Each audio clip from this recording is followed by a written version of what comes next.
Good evening, everybody. I hope you're all staying safe from the COVID-19 pandemic. Well, tonight I'm going to talk to you about some ethical challenges in digital health and artificial intelligence, which is fairly topical. And I will focus on some of the work that we've done as part of the International Medical Informatics Association working group on what the scope is and what the challenges are and how to manage the challenges. Before I start, I'd like to acknowledge the first custodians of the land on which I work, and I pay my respects to elders past, present, and emerging. This is a custom in Australia. I would also like to acknowledge my colleagues in the Primary Care Informatics Working Group, whose work I will be partly drawing on during this presentation, particularly a paper that we published in the Yearbook of Medical Informatics this year on the ethical use of electronic health record data and artificial intelligence. And obviously, I will also acknowledge my colleagues in the WHOCC eHealth, where we have discussions on many of these issues. So what I'll do today is basically just quickly introduce the scope of the challenges, provide you with a bit of the description of the methods this working group used to come up with some of the recommendations, and what I did as well to refine the recommendations for this presentation, and summarize and finalize with some recommendations on how to address these ethical challenges. And then we'll have questions and answers. So the scope for the challenges obviously is global. And in the context of the global primary healthcare and universal health coverage, this is a quote from the 2018 WHO UNICEF Global Primary Healthcare Conference at Astana, Kazakhstan, marking the 40th anniversary of the Declaration of Alma-Ata. The message that came through is there is a need to better use current systems and data to improve the science and to innovate with artificial intelligence techniques for electronic decision support and data analytics to achieve universal health coverage and better and fairer healthcare for individuals and populations. So the scope is very large, and the intention is, the aspirational goal is to achieve universal health coverage in the context of the Sustainable Development Goals. So if you talk about artificial intelligence or AI, you need to be aware of that. It's based on machine learning. And just a little bit to share on machine learning. Machine learning essentially is looking at the data and learning rules from the data. In this case, we're talking about electronic health records and other digital data from a range of sources, including electronic health records. So essentially, the machine starts with the patient level observations, and algorithms are run to sift through the vast numbers of variables, looking for combinations that reliably predict outcomes. So those of you who deal with data know there are lots of data out there that is being collected, and a lot of it is still in paper form, which we are not quite sure what to do with. And so there's a bit of a challenge there, not necessarily an ethical challenge, but a challenge nonetheless.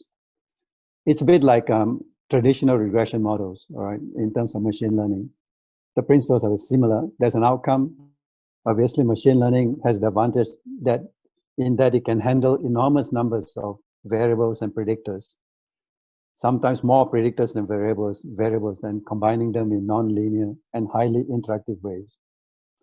This capacity allows us to use new kinds of data whose sheer volume and complexity over time would previously have made analyzing them unimaginable. So that's the scope from the primary healthcare and universal health coverage perspective, with a focus on AI. The other scope is digital health. And again, it's global. And I've put a picture here of the WHO Global Strategy on Digital Health. To stress the scope, there are 4 strategic objectives. 1, to promote global collaboration and advanced transfer of knowledge on digital health. So it's knowledge sharing. Advanced implementation of national e-health, digital health strategies, okay, to help the implementation of national programs for digital health. Strengthen governance for digital health globally and nationally. And advocate for people-centered health systems enabled by digital health. So the scope is good. It's large, huge again. And I guess just to make sure we are on the same page, digital health is a broad umbrella term encompassing e-health, as well as developing areas of advanced computing sciences in the fields of big data, genomics, and artificial intelligence. So it adds a little bit more to the scope. And the other bit to add to the scope is that there's a focus on use of smartphones and wearable sensors and connected through the Internet of Medical Things. Some of you, or most of you, should be familiar with the definition of e-health, which has been long-standing, but it's enhanced into digital health at this point in time. But e-health is the cost-effective and secure use of ICT, information and communication technologies to support health and health-related fields, including health services, health surveillance, and health-related literature, education, knowledge, and research. So that's the scope, AI, digital health. Now, what about the ethical challenges? I'll just use 2 examples. The first one is a topical one related to the current COVID-19 pandemic. Most of you would have heard of the various trials being done around the world to see whether hydroxychloroquine is useful in COVID-19. Obviously, President Trump thinks so, but there's no evidence for it yet, and there are lots of studies. So one of the controversial thing that happened over this period was a paper published in the Lancet based on a large database from a little-known company called Surgisphere. And that has influenced rapid policy shifts as the world seeks treatment for COVID-19, including the WHO, which stopped and started, and now has restarted this trial on hydroxychloroquine. But that large database included 96,000 patients from 671 hospitals across 6 continents. And it showed that hydroxychloroquine didn't improve mortality, and it has cardiovascular side effects. But when it came out, people started to think about, how easy is it to actually to develop this database in the 2 months? You know, most people seem to think it's impossible to put a database together in 2 months, especially when you have to get international ethics approval. So, and some of the data did not make sense, especially some of the mortality, and especially from people who have been reported or contributed to the database, were not prepared, when they were asked about their data, were not prepared to comment on it, or did not know what to comment on it, or didn't know anything about it. So I guess I brought this up as an example of an ethical challenge, right, for AI. It's not quite technical, but it is, I guess, at the level of scientific fraud. But it may be scientific fraud, but it may be just shoddy research. But from the evidence that's gathering about this, it sounds like it is more fraud than anything else. But I think we'll wait for the evidence to grow as we go along. But I think the Lancet and the various journals, like especially the New England Journal of Medicine, those 2 journals are the ones that has published the most on the COVID-19 pandemic, and they have retracted all the studies with related to Surgisphere, especially when they contacted the other co-authors. The co-authors, apart from the one that produced the data, they could not verify or audit the data. So that's one example. The other example of ethical challenges in digital health and AI, especially AI, is biased algorithms. Widely used commercial prediction algorithm in the health industry was reported in 2019, last year, to show significant racial bias because of flaws in the database. So researchers reviewed the paper and found that at a given risk score, computed by the algorithm, Black patients are considerably sicker than white patients, as evidenced by signs of chronic illnesses. However, unequal access to care means that the system is spending less money caring for Black patients than for white patients. So does this mean that Black patients are healthier than white patients? Especially when you use healthcare costs as a proxy for illness and health status. The obvious answer is no, and you really can't use healthcare costs as a proxy for health status. And they did modeling and found that by remedying this misleading proxy indicator, actually increases the percentage of the Black patients receiving additional help from under 20% to nearly half. I mean, the whole purpose of the algorithm was to identify people at risk and allocate more resources to the patients. But in this case, the algorithm was flawed and it did more harm. It did more harm than any good at all. This is just a graph to show that adapted from the paper. You found that you could look at it. This is white patients and Black patients.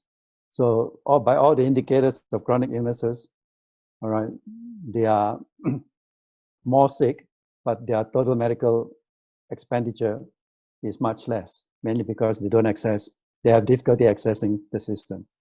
And using the same proxy, they kind of referred Black and white patients to the screen by the algorithm. And even at this stage, there were less numbers and it started to creep up in terms of the risk and the medical cost, but it became pretty obvious who got defaulted into the program to receive additional help. So these are just two examples, and I can give you other examples based on other stuff, but you will be familiar with it if you're keeping up with the lay press as well as the published publication journals. So what we did as a primary care working group in the International Medical Informatics Association was we did a focused literature review on ethics and informatics and digital health. We have done a series of Delphi exercises over the last 4 or 5 years to capture insights on this topic, ethics and informatics. And for this paper that will be published in the 2020, we brought a number of frameworks we developed and in privacy, ethics, and data access for real world data. That's what RWD stands for. And matched it up with the FAIR Guiding Principles for Scientific Data Management published by Whitaker in 2016. And the FAIR Guiding Principles for Scientific Data Management includes the need for findability. You need to be able to find the data, and the data needs to be accessible, and the data needs to be interoperable, and the data needs to be reusable. All part of scientific research. And we brought those two frameworks together within the data lifecycle, right from data collection, right through to data extraction, data linkage, data analysis, data cleaning, and so on, to data use. And the challenges at each stage of the data lifecycle were categorized as technical challenges, management, organizational, governance issues, data quality issues, interoperability, and accessibility. And the findings were contextualized to emphasize a patient and clinician-centered approach to health data, informatics, and care. So just to kind of give a bit more details and highlight what we did, this is the data life cycle.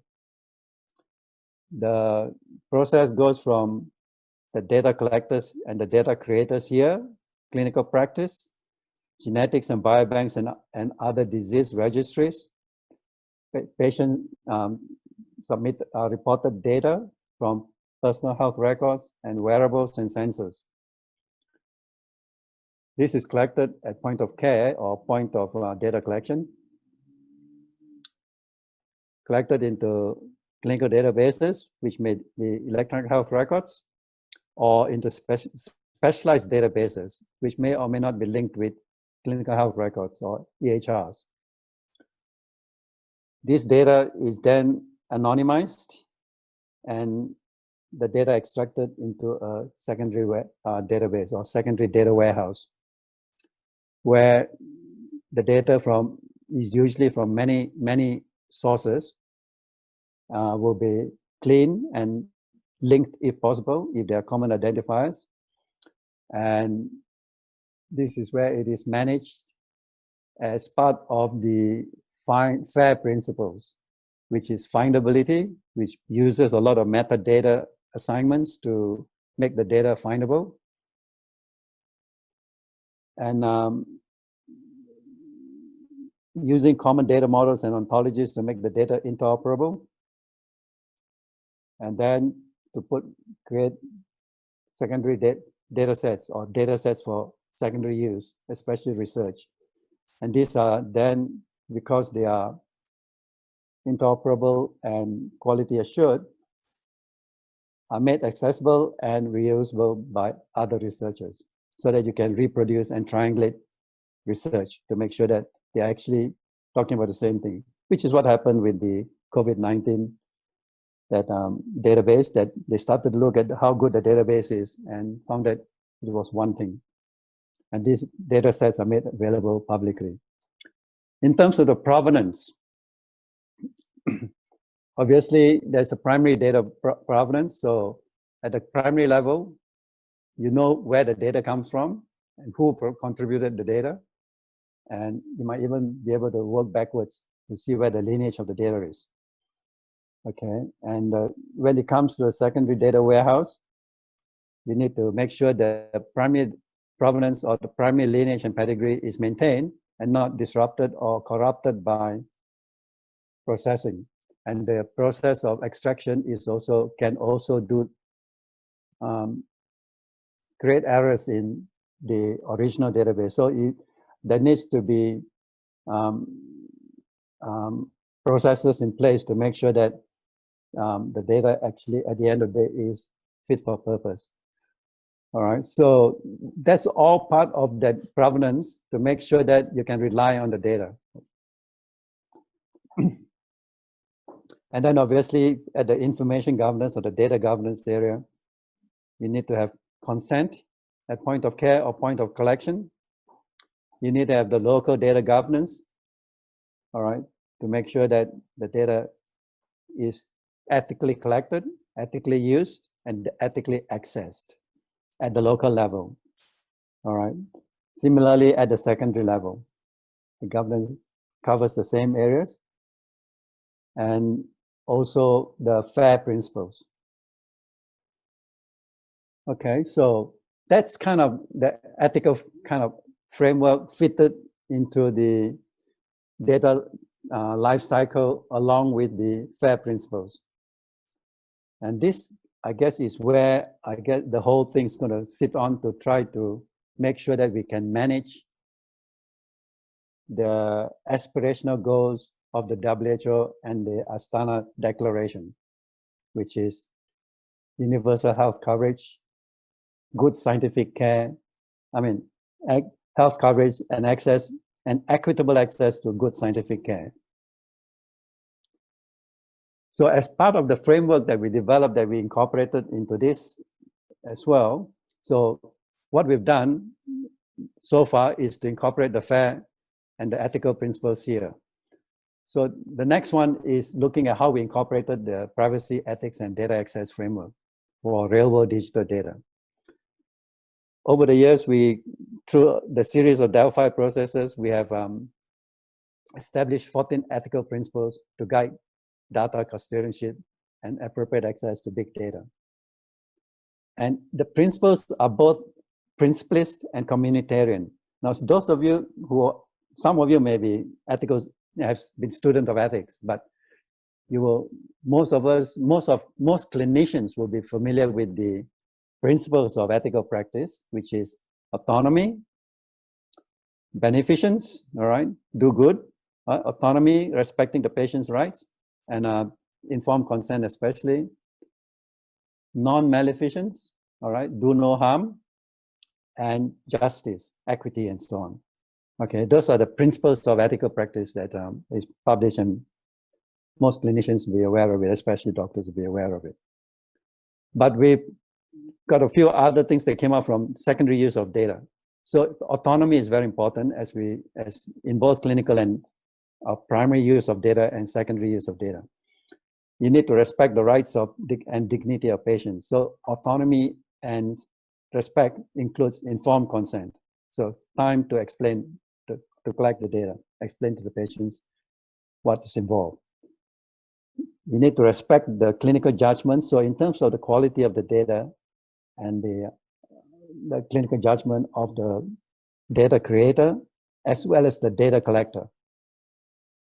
So incorporate that into a duty to provide care. All right, do good. You've got to have good reasons to collect the data. You got to think about the equity and the access. Do no harm, reciprocity.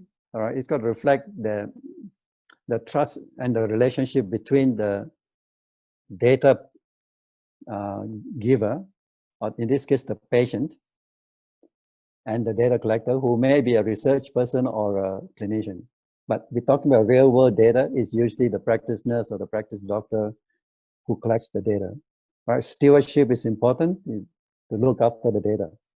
Part of the custodianship, to look after, and especially focus on the technical aspects and the quality.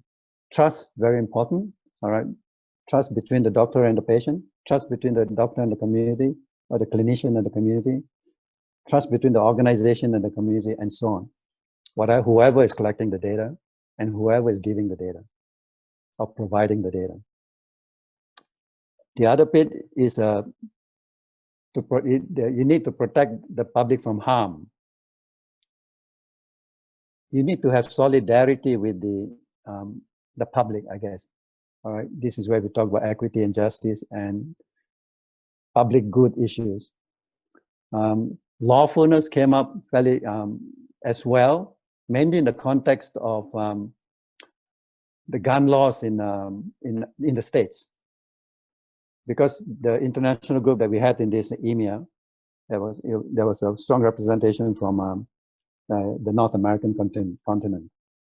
So do you collect information on gun possession? And how do you maintain that in terms of that? And how do you do that ethically? And transparent digital health project approval processes. So this has got to do with, if you're going to use the real world data, because that's what, at the end of the day, that's what digital health is all about, and artificial intelligence. It's about the data underlying the tools, underlying the software and the apps. The apps itself, the ethical issues are very obvious, but the data can be quite implicit and may not be apparent. So this is a combination of principlist and communitarian approaches, all right? Obviously, the words are pretty obvious. One is at the individual level, to respect the patient or whoever is providing the data as part of your routine care, and the communitarian, which is more of a public health and a population health approach.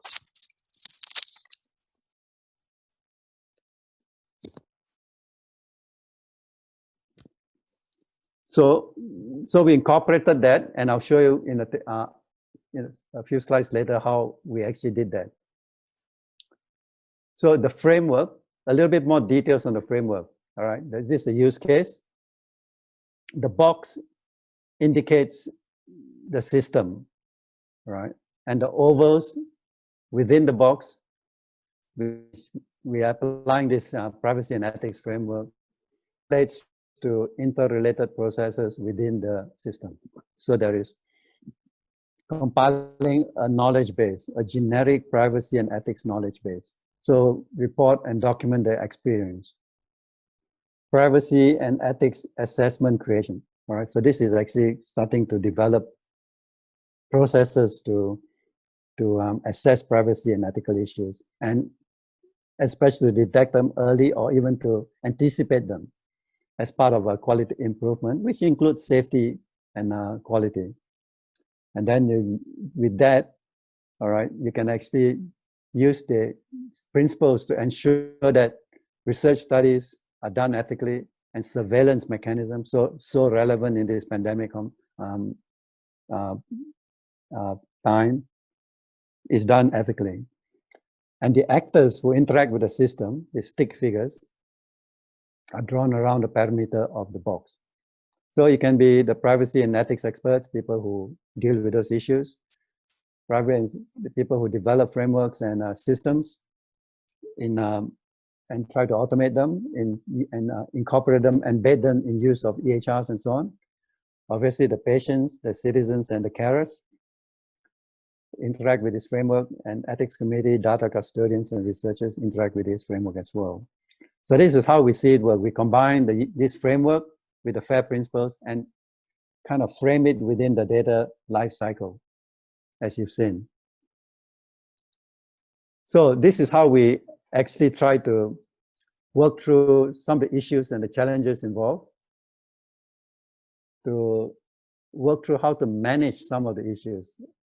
So if you look at the top figure, at the top row in blue, this is the data life cycle: data collection and utility, data extraction storage, data and metadata processing, data linkage and processing and translation, triangulate and validate data iteratively. So this is all the kind of and traceability as part of the provenance management and curation and use of the data.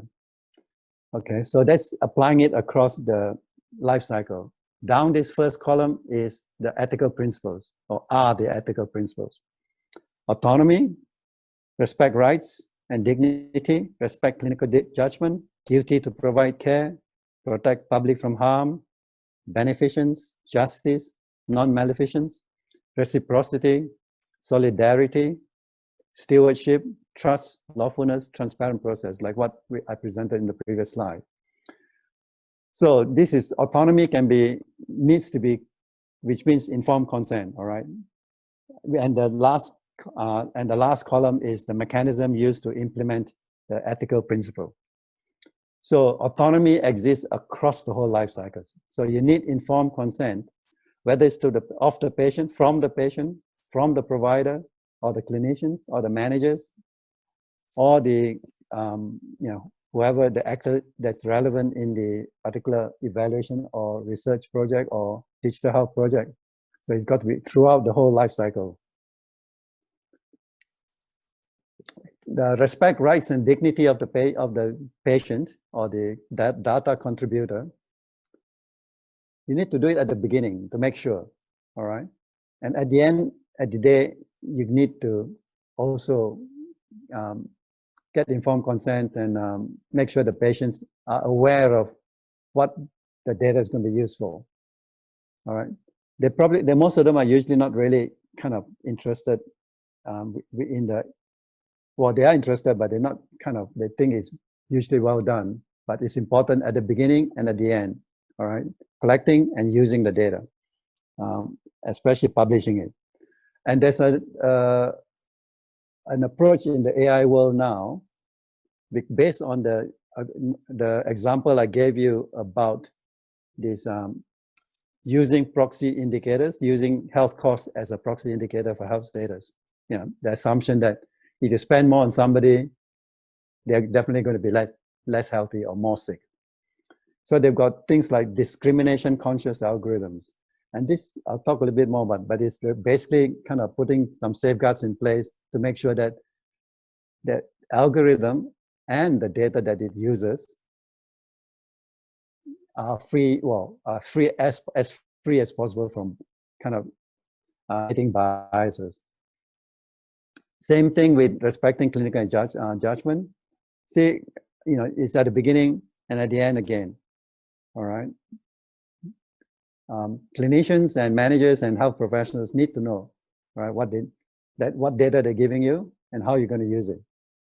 And this is all professional researchers and professional clinicians and so on. It relies on professionalism. You can embed reminders and stuff like that in your system, but essentially it comes down to the culture of practice. All right. It's not like you can create an algorithm to replicate clinical judgment, respect for clinical judgment. Similarly, duty to provide care, beginning and end.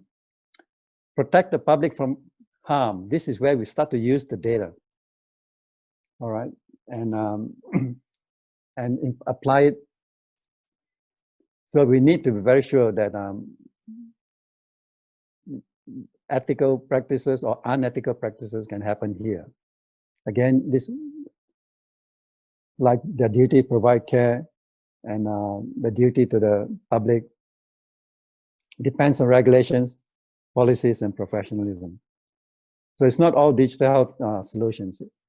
The culture needs to be there to prevent that. You know, the culture needs to be there to prevent that scientific fraud. Beneficent, obviously. All right, we talk about beginning and the data collection and the data use, and relies on professionalism. Justice relies on regulations and policies. Doing no harm, professionalism. All right, especially when you're seeing the patient. And to a certain extent, when you're using the data, whether you make sure that it doesn't harm the patient. Reciprocity, beginning and the end, or collection and use, professionalism again. Solidarity, okay, it goes through more aspects of the data life cycle, more stages. And active citizenship is very important here, citizen engagement, and so on. Stewardship of the data, policy of the data custodianship, of the data custodians, and professionalism. Trust throughout the whole process. Okay, so you're talking about reproducible research, and there's such a thing as, and I'll talk more about this. Explainable AI is another way to ensure trust, not just amongst the patient, but also amongst the clinicians and the managers in the health system.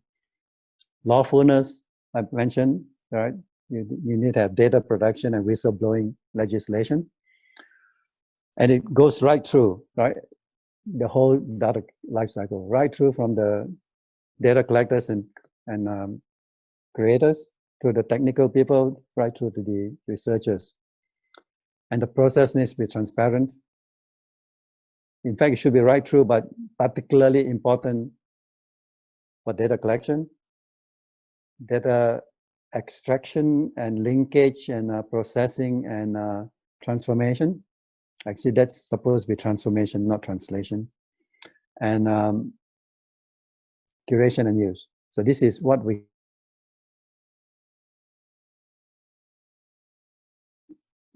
issues and challenges as well. Again, explainable AI comes into this sphere as well.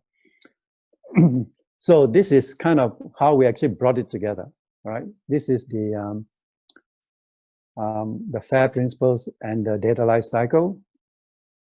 And this is the ethical and privacy principles. And we bring it together as a matrix, and what we can do to manage or to detect early or to anticipate ethical challenges and manage them. All right, like the two examples I gave you. So just to go on. So just a little bit of extra information on discrimination, conscious algorithms, and explainable AI. So discrimination prevention ensures that data mining models do not lead to discriminatory decisions, even if the data set and tools are inherently biased against vulnerable and disadvantaged groups, as in the example I gave you with the algorithm for patients to define the risk level of the patients and therefore to allocate resources according to risk. But we know that if the data and the use of the indicators are inherently biased, you need to do something about it. So people are working on various scenarios and making sure that they incorporate that in some of the AI-based algorithms.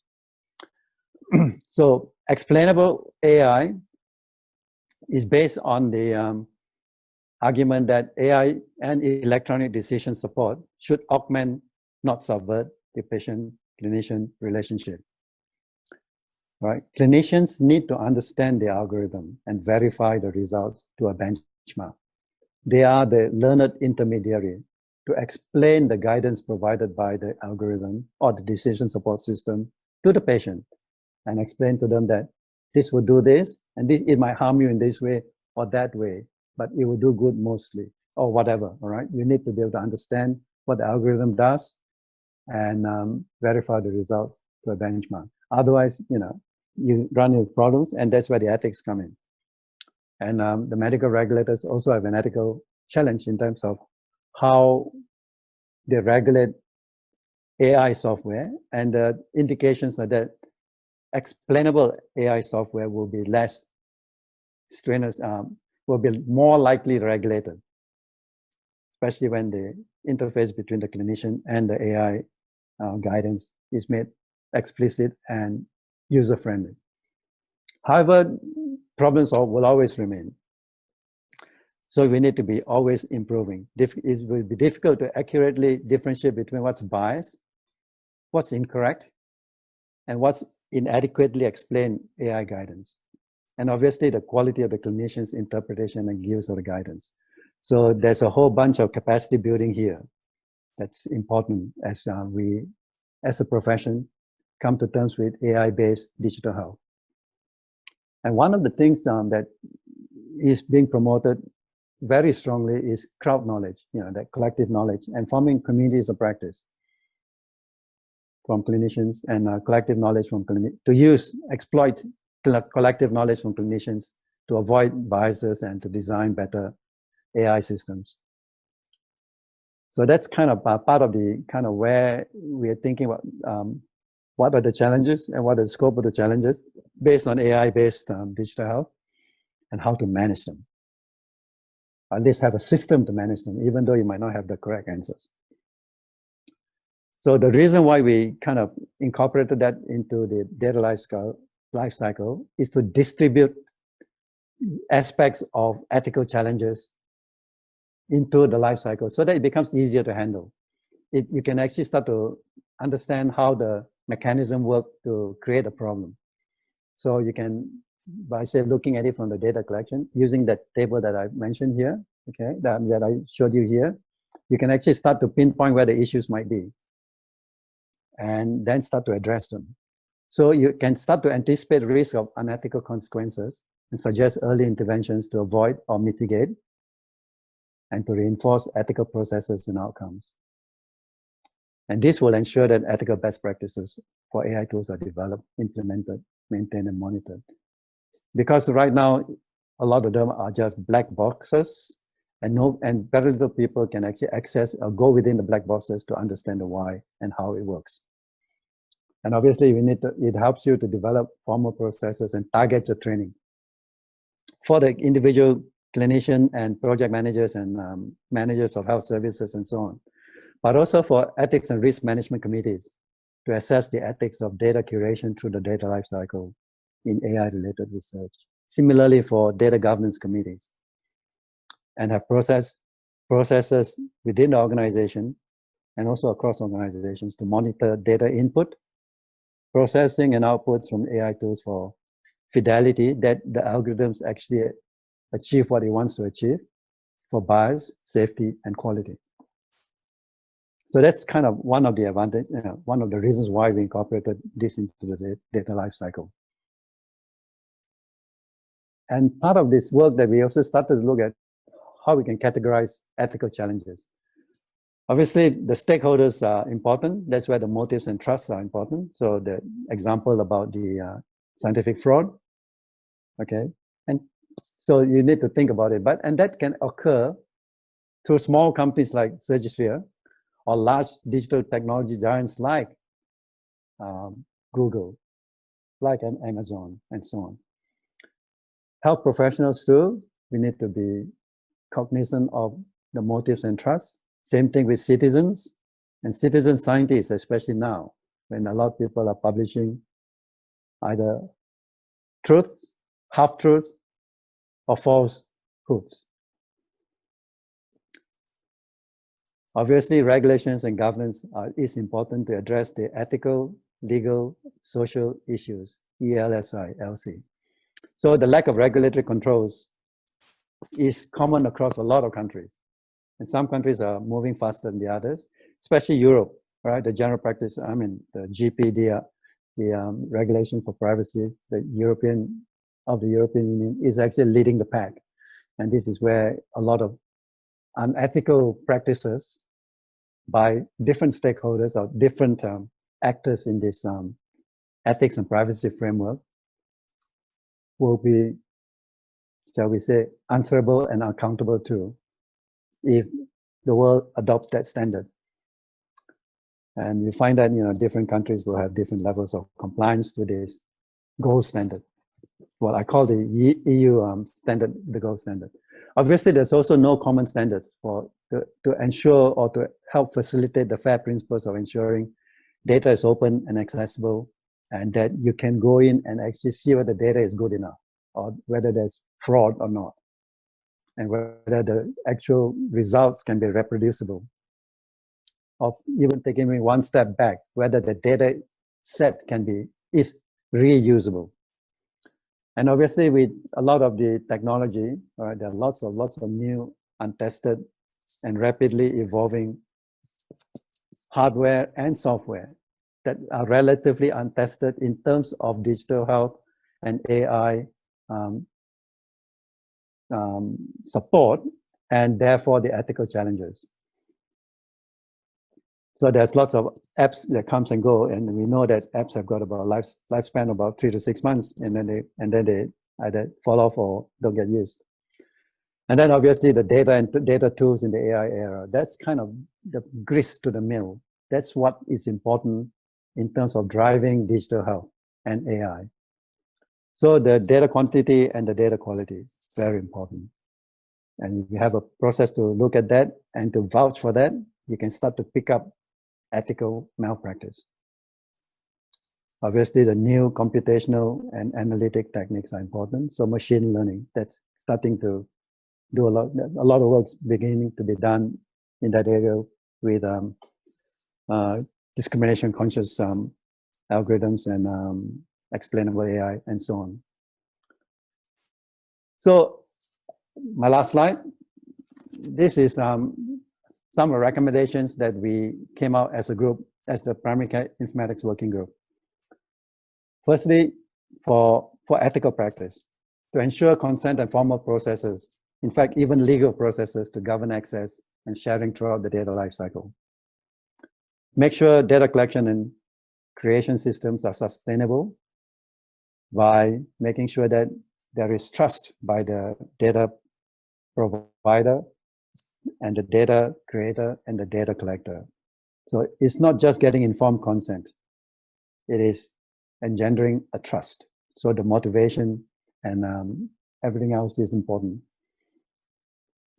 Pay attention to the extraction, transform, and load process. All right, this is moving from primary databases, either in the clinical practice or genomic and data disease registries, to a data warehouse, where we try to put it all, link it all up and under common data model and various ontologies and so on, and information models and so on. So they have risks that may go unrecognized. So for instance, if you are extracting from a source data set and you're not kind of paying attention errors and even viruses in the source data sets might go into your warehouse. So these are basic examples, but the more subtle examples are some of the misleading relationships between concepts and processes. Okay, so that's important to pay attention to. You need to integrate data governance and quality management to support clinical practice, especially if you're thinking about integrated care delivery and systems. Recognize the need for new processes to address the ethical issues arising from AI in primary and integrated care. I've just given you some examples.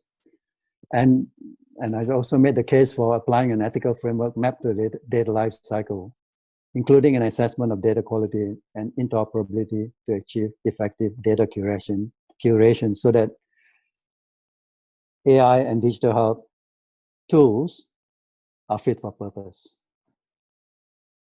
I will stop here. Any questions? Thank you, Professor Teng. We have some questions from our participants. So the first one is from Dr. Vish. How do you quantify and measure professionalism? How do I quantify professionalism? Yes. Very hard. I mean, those are qualitative things, but there are regulations in place, the professionalism, there are laws for good, for like registration of medical practitioners, registration of other clinical practitioners, allied health and pharmacists and so on, registrations of medical administrators. So there's that professionalism, and obviously, apart from the regulation, there's also the professional codes of conduct. So those are the two main things we rely on to ensure that people actually meet a level of professionalism.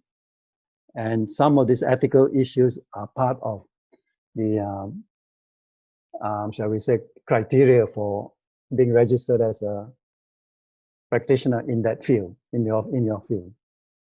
So you can't measure, well, you can measure in the sense that whether they have achieved a threshold, but I don't think there is a quantitative measure that says they are very, very good professionalism or very, well, very bad, very bad, but they have met the standard or didn't meet the standard. Hope that answers your question. Thank you, Professor Teng. The next one is from Dr. Pradeep. So quite often, poor studies published in well-known journals bring discredit to the scientific community and create havoc.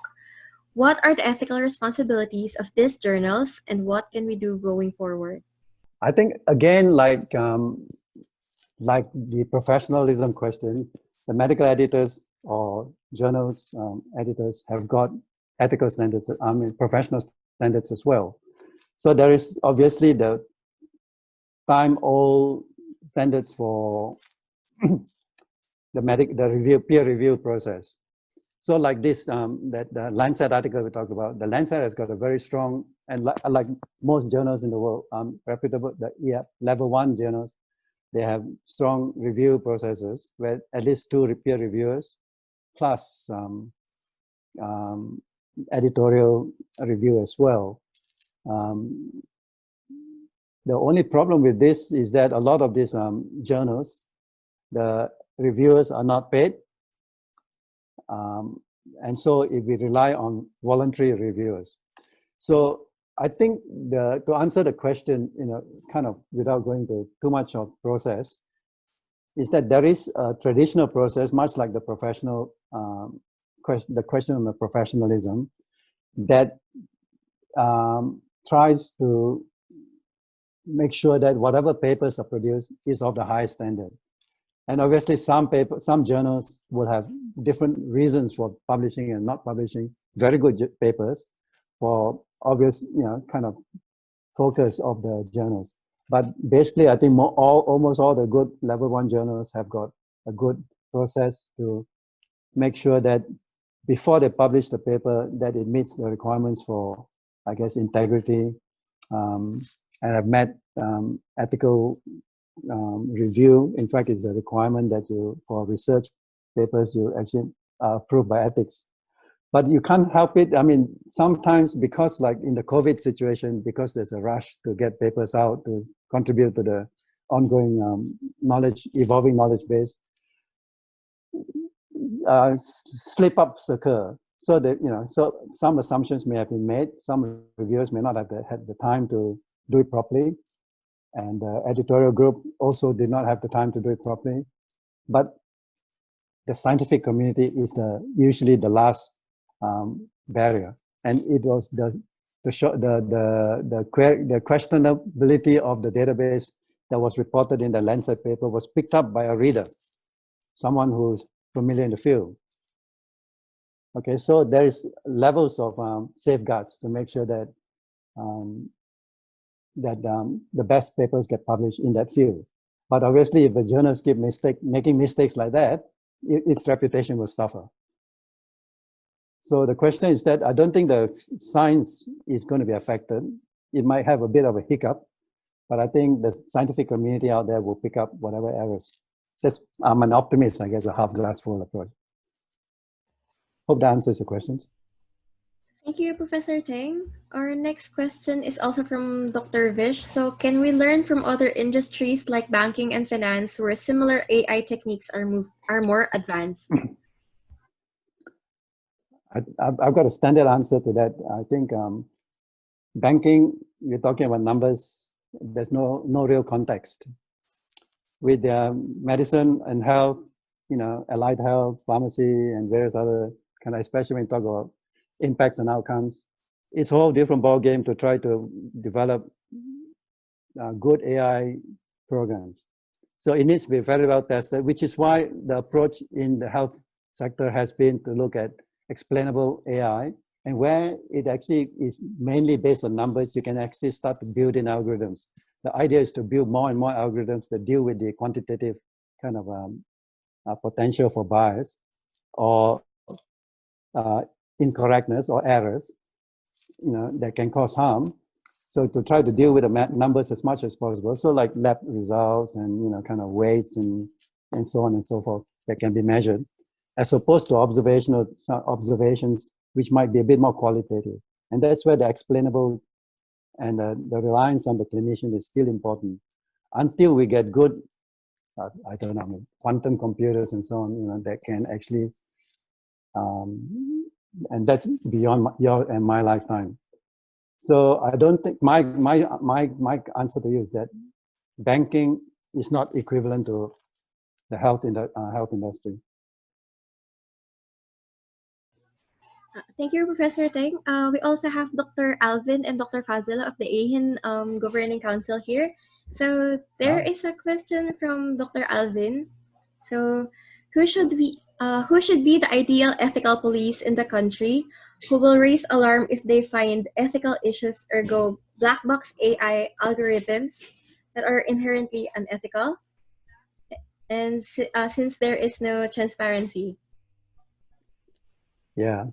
And I guess the simple answer is that the move is towards transparency, that with the explainable AI, but it requires training. It requires, I guess like any important paradigm changes, the population's got to come with you. And the population I'm talking about here is the clinicians, the managers, if you're talking about AI-supported management practices,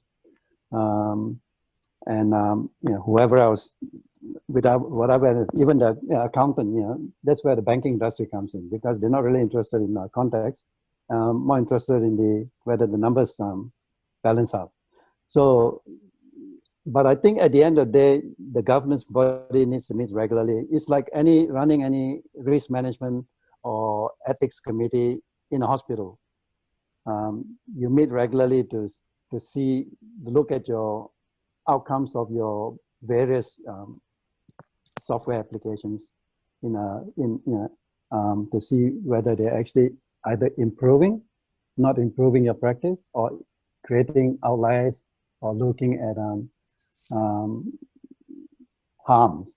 So I think you need to have, which is why we're talking about, part of the work that in the paper that we published, we're talking about institutional ethics committees as one of the, I guess, the police that Alvin is talking about.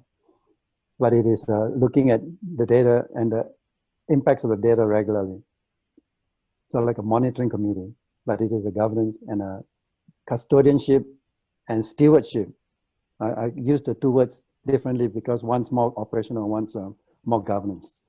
To really kind of have a system in place. But like anything, if the culture is not right and people can hide things, and yeah, things can happen. But if you have a process in place, you will pick it up later, even if it's later, preferably sooner, but you will pick it up, you'll come up along the way. Apart from that, the technical solutions are there, which is are being evolved now with explainable AI, right? To make sure that it's not a black box, and the algorithms to monitor algorithms, I guess, but really to monitor the data and the algorithms, based on experience. Hope that answers your question, Alvin. There's another question from Dr. Alvin, Professor Teng. So if the guardians of research, like the reputable journals and peer reviewers, fail, who will protect the truth? Sorry, say it again. If the guardians of research, like the reputable journals and peer reviewers, fail, who will protect the truth? I think, well, I think at the end of the day, it's a question of minimizing harm. I mean, if we go back, 50 years ago, the thalidomide thing, right? You create scientific fraud, you're going to have repercussions on the patient. Hopefully, we're trying to prevent that. That's why we have this monitoring, whether it's a trial, a clinical trial, and whether it's an institutional ethics committee, the monitoring is important. And that's why we're having the framework, all right? That's why in this case, we're creating this framework to make it easier for you to start to detect where the sources of errors or outliers are coming from, things you don't expect. And then you start to be able to narrow down where the sources of errors are, or sources of, bad practices. Looking at in this case, I've been focusing mainly on data, and which is what digital health and AI relies upon, to make sure that the data is fit for purpose for the AI and the digital health tools, especially for machine learning. And you look at it, hopefully, if we actually start to look at it from different parts of the data life cycle, it'll help you detect whatever things that's not right being done earlier. So, and at the end of the day, the patients will tell you, the clinicians will tell you, and I'm talking about clinical research, right? Impacts on patient health research. So maybe the managers may not tell you, but I think the clinicians and the patients will tell you. That's the ultimate backdrop. Last stop. All right. Thank you, Professor Teng. Yep. We're reaching the time, but I guess we can still answer one more question. So to our other participants, maybe we can find a way to answer your questions offline. So for the last question, Professor Teng, what position would you suggest AeHIN as a network to take to ensure ethics in the application of AI? A cautionary one. I think what we in our work so far, with looking at what's happening in the literature, as well as the experiences provided by the experts that we talked to in the group, in North America, Europe, especially, and in Australia, and there's a few other, and the Asia Pacific area, and various other experts, from different places. It is that the potential is huge, but if you need to have systems in place to look at how good is your data for AI and digital health tools. So what we're proposing in the recommendations that we made, the 6 recommendations, is to have that kind of things in place to address these six areas that we think is important at this stage. AI is not quite ready yet for completely independent or unsupervised learning. But there are, if we actually have a hybrid approach, especially I think the explainable AI approach has got a lot of potential, which is why a lot of medical regulators are saying that if you actually do have a good explainable applications based on good explainable AI, the regulation does not need to be too stringent. But the important is to set up the process, the governance, and the stewardship structure to make sure that you're regularly monitoring it. And our proposal, our recommendation is to break it up, distribute the potential sources of errors into the data lifecycle. All right, thank you, Professor Teng. Dr. Alvin also says thank you and sorry for not being able to speak because he's driving. So to wrap up our session, may we hear our closing statement, Professor Teng? From me, yes. I think I guess my take-home message is that the evidence that we've gathered and from the experiences of experts in the field in the various parts of the world, the 6 recommendations are one way to go about it, which is my take-home message. Look at it from that perspective and set up either governance structures or protocols to actively implement it. All right, thank you, Professor Teng, for spending your Monday evening again with us here in AeHIN. And we also like to thank our participants for participating in tonight's webinar. So we hope to see you again next Monday, same time at 6 p.m. Manila time. Thank you, everyone. Thank you. Good night. Thank you, everybody.